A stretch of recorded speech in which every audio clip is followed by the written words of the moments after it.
Have you ever wondered why some men can move on from betrayal, disappointment, or heartbreak, yet remain haunted, sometimes for life, by a single act from a woman? In Jung's language, this is not merely memory, it is an imprint on the unconscious, an archetypal wound that no rational thought can cauterize. There are things, rare but potent, that pierce a man deeper than love itself, things he will never forgive, because to forgive them would require dismantling the very structure of who he believes himself to be. The male psyche, beneath its armor of logic and bravado, is not the unshakable fortress it pretends to be. It is a labyrinth built on the fragile architecture of pride, desire, and the illusions of control. A woman who understands this, who knows how to navigate the hallways of his shadow, does not stumble into these unforgivable territories by accident. Sometimes she arrives there through instinct, sometimes through necessity, sometimes through the raw power of simply being herself without apology. But the result is the same. The man is left with a mirror he cannot bear to look into. Carl Jung understood this confrontation between man and woman as more than a matter of romance. It is the eternal dance of the anima and animus, the merging and shattering of inner opposites. When a woman embodies a truth the man has not yet faced within himself, she becomes both muse and mirror, seductress and destroyer. The man may be drawn to her with an almost spiritual hunger, yet recoil in terror when her presence exposes the cracks in his soul. And here lies the paradox. What he cannot forgive is often what first drew him to her. You may think he will hate you for your absence, for the way you withdraw your warmth without warning, but it is not the absence itself, it is the revelation it forces upon him. He will see that his confidence was tethered to your attention, his self-image woven into the way your eyes once affirmed him. In silence, he meets his own fragility. For some men, this is unbearable. They will call you cold, heartless, dangerous, but in truth, you have only withdrawn the mirror in which they once saw a flattering reflection. Men who have not faced their shadow will project it onto the women who unsettle them. This is Jung's projection in its purest form. The qualities he denies within himself, weakness, dependency, fear, are imagined to exist wholly within you. You become the villain in the story he tells himself, because to see you clearly would require admitting to his own incompleteness, and so he casts you in the role of the unforgivable. There is also the matter of pride, the invisible throne upon which a man sits in his own mind. Wound his pride, and you will not merely bruise an ego, you will disturb the entire kingdom of his self-perception.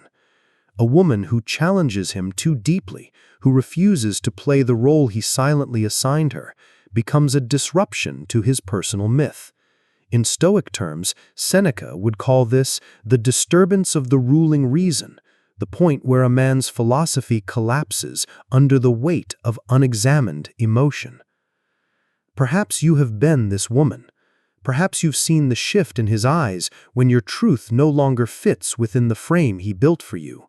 He may have loved your independence in the beginning, praised your sharp mind, your refusal to bend. But when that same independence stands in the way of his dominance, when that sharp mind questions his certainty, the love turns brittle. He will not forgive the moment you stop orbiting around his sun. And yet there is a quiet power in this. For the woman, the act of stepping away, of holding to her own center, is not cruelty. It is individuation, her journey toward wholeness. Jung would say that the woman who refuses to betray herself for the sake of being loved has crossed a threshold. She is no longer merely a figure in a man's dream. She is awake, grounded in her own reality.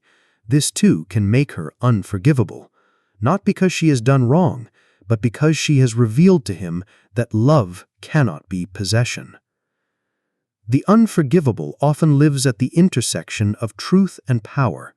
Truth, because it shows him something he did not wish to see. Power, because it comes from a woman who will not be subdued by his disapproval. These are not the petty grievances of daily life. They are the archetypal ruptures that change the architecture of a man's inner world. Imagine the man who once thought himself the hunter, now realizing he has been the hunted all along, not by cruelty, but by the inevitability of his own unmet self. Imagine him trying to reconstruct his image of you, but finding that every attempt only sharpens the memory of the day you stopped asking for his permission to exist. This is the essence of what he cannot forgive, the moment he realizes he was never the master of the game, only a participant in a dance far older than himself. And so the story begins here, not in the sweetness of courtship or the fire of passion, but in the cold clarity that follows. The clarity that shows which women remain in a man's memory, not as lovers, but as the architects of his most profound discomfort. There is a particular silence that follows such a rupture, thick, almost metallic in the air.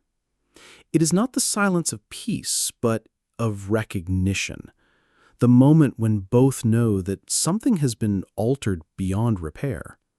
For him, it is the uneasy realization that the woman before him no longer belongs to the familiar landscape of his control. She has stepped into an inner territory where his approval is neither currency nor weapon. For her, it is the steady rhythm of self-possession, the understanding that detachment is not abandonment, but an act of self-respect. Jung would speak of the shadow here, the dark, unintegrated aspects of the self that a man hides even from himself. The woman who becomes unforgivable is often the one who has, knowingly or not, illuminated this shadow. She has pulled it out from the cave of his unconscious and placed it in the unforgiving light of day. And no matter how refined his manners, how measured his tone, he will feel the tremor of threat. Not a physical threat, but the existential one, the collapse of the image he has so carefully crafted. This is why such moments cut so deeply. They are not about what you said or did in isolation. They are about what those actions meant in the architecture of his psyche. A man can forgive a mistake. He cannot forgive the dismantling of his self-story. This is not malice on your part. It is inevitability. You are not the one shattering him. You are the one holding the mirror as it cracks. He may mask this wound with indifference, speaking of you as if you were a passing figure in his life, but the truth is more complex. In the private corridors of his mind, you remain as a locked door, one he does not wish to open because he knows what waits on the other side. The truth that his worth was never as unshakable as he imagined. And so he will avoid you, not out of hate alone, but out of the quiet desperation to protect the illusion. A man's inability to forgive in these moments is also tied to his relationship with vulnerability. In many cultures, men are taught to see vulnerability as weakness, something to be avoided at all costs. Yet love, in its rawest form, demands vulnerability. This is the paradox. He wants to feel deeply, but the act of feeling threatens the armor he has been told to wear. When a woman cuts through that armor, when she sees the trembling core he has never shown another soul, she touches the part of him he guards most fiercely. If that contact is followed by loss, by her departure, by her refusal to conform, he will carry the sting for years. There is a cruelty, he thinks, in being truly seen and then left. But what he does not grasp is that it is not the seeing that wounds, it is his own refusal to meet himself in that moment. You became the vessel through which his hidden self emerged, and when you stepped away, he was left holding the shadow without the light that revealed it.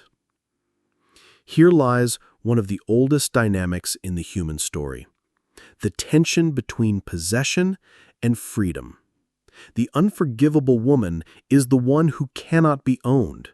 She is not unkind, nor is she immune to love. She simply does not barter her essence for the illusion of safety.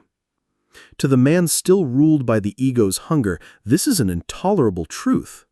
He may tell himself that she is selfish, that she does not know how to love. In reality, she loves differently, without the chains of dependency, without the need to be completed by another. In Stoic thought, Marcus Aurelius reminds us that we are harmed less by events than by our perception of them. Yet when perception itself is bound to the ego's survival, harm feels inevitable. For the man whose identity has been punctured by a woman's refusal to submit, perception becomes a prison. He sees her autonomy not as a natural right, but as a deliberate insult. This is the danger of the unforgivable. She rewrites the script without his consent. Where he expected compliance, she offers dissent. Where he expected devotion without question, she offers love on her own terms. And in doing so, she forces him to confront the possibility that love is not power, but partnership. For the man unready to meet her there, this truth burns. And yet, the woman in this position need not harden herself in response. There is no strength in becoming what wounded you. The true power lies in remaining aligned with your own center, allowing his inability to forgive to pass through you without corrosion. For in the end, it is not your task to heal the fractures in his self-image. It is only your task to remain whole within your own. The longer he clings to the story of your unforgivability, the more he binds himself to the very wound he seeks to bury. In Jungian terms, what is rejected in the outer world will resurface in the inner one. He may run from your memory, but he cannot run from the parts of himself you awakened. Time has a strange way of deepening certain wounds instead of healing them. For most, memories soften, edges blur, voices fade. But when a woman has pierced the archetype a man clings to, when she has dismantled his carefully guarded illusions, time becomes an accomplice to the pain. Each year does not dilute her presence, it distills it. She becomes less of a person in his mind and more of a symbol, the embodiment of a lesson he resists learning. In Jung's framework, such a woman represents the anima in its disruptive form, not the gentle muse that soothes and inspires, but the force that pulls him into confrontation with the truth. She is the thunder that cracks the dream of control. Her image lingers because it is no longer tied to the moments they shared. It is tied to the threshold she forced him to approach, a threshold he did not cross. And until he does, she will remain unforgiven, not for her actions, but for her role in revealing the gap between who he thinks he is and who he truly is. This is why his recollection of her often feels conflicted. In one breath, he may curse her memory, speaking of betrayal or arrogance. In the next, he recalls her with a tone of longing, even reverence. The truth is, he is not longing for her alone, but for the version of himself he might have become had he been able to meet her as an equal. It is this duality, resentment entwined with desire, that keeps her ghost alive. Men who have not made peace with their shadow often create a private pantheon of women they have never forgiven. These women are not interchangeable. Each holds a different key to a door within him.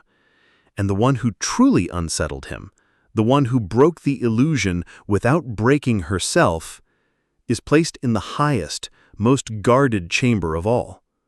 To revisit her memory is to risk seeing what he has tried to bury. To forgive her would require forgiving himself for the years spent avoiding that truth. You, as that woman, may never know the full extent of the unrest you caused. It is not always visible in his words or his choices. Sometimes it shows only in the way he moves differently through the world, more cautious with certain types of women, more guarded in moments of vulnerability. The impact is not just emotional, it is existential. You changed the way he approaches intimacy itself. And here, the unforgivable nature of certain acts comes into sharper focus. They are not simply betrayals of trust or wounds to the heart. They are events that rewrite a man's internal map of reality. You may have been the one to show him that his dominance was fragile, that admiration can turn to detachment without warning, that love is not a guarantee, but a choice renewed each day. He may call these truths cold or cynical, but deep down he knows they are accurate, and that is why they cut so deep. In the language of the Stoics, Epictetus would say that no one can truly harm you without your consent, yet the ego often consents to harm through its attachments. The man who cannot forgive a woman for revealing his weakness is in truth angry at himself for placing his sense of worth in her hands to begin with. But acknowledging this would dismantle the fortress he has spent his life building. Easier then to cast her as the villain, to hold her outside the circle of forgiveness where she can be both feared and admired without reconciliation. For the woman, there is a peculiar kind of liberation in being beyond forgiveness, not because she seeks to wound, but because she has acted in alignment with her truth. The unforgivable moment is rarely born of malice. More often it is born of refusing to live in contradiction to one's own nature. She knows that the price of self-abandonment is too high, and she will not pay it for the sake of soothing another's ego. But this stance is not without cost. To be the woman a man never forgives is to accept that your name may be spoken with venom in rooms you will never enter. It is to live with the knowledge that you have become a myth in someone else's story, one you did not write, one you cannot control. But here is the quiet victory. Myths endure because they matter. And if you have unsettled him to the point of becoming his myth, it means you have touched the most guarded parts of his soul. This is where the deeper lesson hides. The unforgivable woman is not simply a figure of power or danger. She is a catalyst. Whether he admits it or not, she is the one who set him on the path toward the man he could become. In the Jungian sense, she has begun his individuation for him, even if he spends years resisting the journey. And that is why the echo of her presence will never fade entirely. Some men spend a lifetime circling the same memory, never realizing it is not the woman they're circling, but themselves. The unforgivable moment becomes a fixed point in their inner landscape, a place they revisit in dreams and in silence, even while outwardly denying its significance. In Jung's view, this is the psyche's way of drawing attention to an unintegrated truth. The woman is both the signpost and the locked gate, marking the entrance to the work he refuses to do. This is why his story about you will shift over time. In the early stages, the narrative may be laced with righteous anger, accusations about your character, your morality, your intentions. As the years pass, the edges may soften, but the core resentment remains. This is because what he cannot forgive is not an event, but an unveiling. He will reframe details, emphasize different moments, even invent scenes that better fit the image of you that allows him to keep the truth at arm's length. In this way, the unforgivable woman becomes a work of fiction, crafted, revised, polished, until she serves the role his ego needs her to serve. Yet the truth resists burial. There are nights when his guard is down, alone in the quiet, perhaps after a failure or in the wake of another relationship ending, when the fiction falters. In those moments, her image returns not as a villain, but as a mirror. He will see, briefly, that what she represented was not cruelty, but clarity. That the wound he carries is not the mark of betrayal, but the scar of revelation. And this, ironically, is the very thing he might one day thank her for, though the thanks may never be spoken aloud. From the woman's perspective, there is a temptation to explain, to defend, to rewrite herself into his good graces. This is the trap of seeking absolution from someone whose unforgiveness is a shield against his own growth. To stand in your truth is to resist that pull. Jung would remind us that each soul's work must be done alone. You cannot integrate his shadow for him. You can only refuse to step into it and lose yourself. There is a certain grace in letting the story stand as he tells it, knowing it is incomplete. You understand that his version of events is not a record of truth, but a record of his readiness, or unreadiness, to face himself. And so you release the need to be seen clearly by him. You let him keep his myth, knowing that myths have a way of working their magic in the unconscious, reshaping the inner world over time in ways the conscious mind resists. In the realm of attraction and power dynamics, this unforgivable space between man and woman is electric. It hums with unresolved energy, the kind that both repels and magnetizes. Even as he swears never to speak to you again, some part of him is drawn to the mystery of you, the parts he never understood, the motivations he never deciphered. This is the paradox of feminine power. The more deeply a man feels you have unsettled him, the more he is haunted by the image of you. Marcus Aurelius wrote that what stands in the way becomes the way. The woman a man never forgives often becomes, without intending to, the most important obstacle he will face in his journey towards himself.